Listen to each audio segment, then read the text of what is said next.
Hi, this is Linda Welsh from Linda Welsh Realty Group. I wanted to talk to you today about exemptions from your taxes.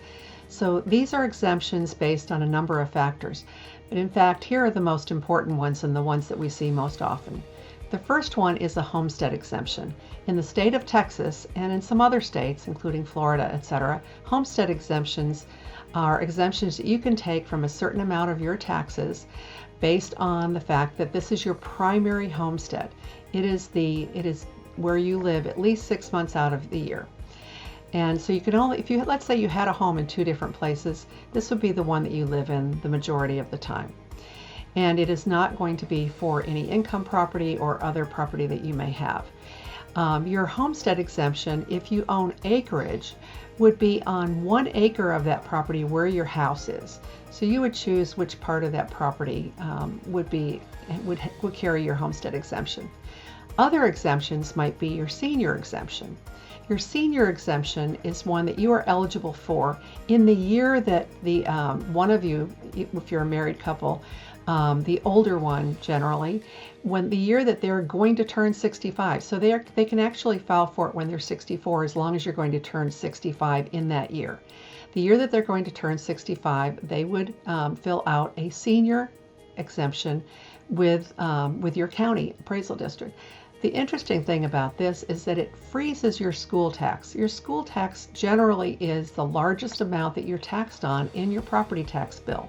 Some other states might fund their schools through other things like travel and entertainment. Let's say you have big theme parks and things of that sort. Or it may be a separate state income tax. In the state of Texas, we don't have a state income tax, or we don't have gambling at the moment. However, what we do tax you on is your property tax. So your senior tax exemption will allow you to stay in your home, generally with little or no tax increase on your property for as long as you want without any rollback.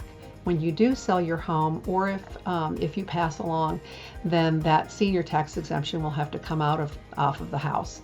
Let's say your heirs inherit your home and they're going to sell it or they're going to live in it, then that senior tax exemption will have to come off of it. Lastly, I'll talk briefly about ag and wildlife exemptions. Ag exemption can be anything from hay production, raising cattle, raising goats or sheep, producing milk cows, etc. Or it could also be for honeybees, which are very, very important to the production of our different crops. So very, very important. And while each county has a different amount of units that they record for the animals that you have on your property, this is important to know because the reason every county is different is because we have approximately 12 different ecosystems across the state of Texas. Texas is big and we have a lot of different climate here. On the eastern part, we get the most amount of rain, so it stands to reason that more animals and more crops will be available. And so because there's more crops available, you'll be able to put more cattle or more sheep or more goats on that land to graze. Whereas if you're in far west Texas, like Brewster County or something farther west, you'll find that it's very arid climate, and because it's so dry, you will not be able to support those number of animals. So it's important to understand that why. A wildlife exemption is yet again something different. And it's also important to note that you'll need to know about whether or not you purchase a property that already has one of these exemptions, or if you're trying to get that exemption for your land. Each county has different rules about how many acres you must buy, whether it's contiguous with a neighbor.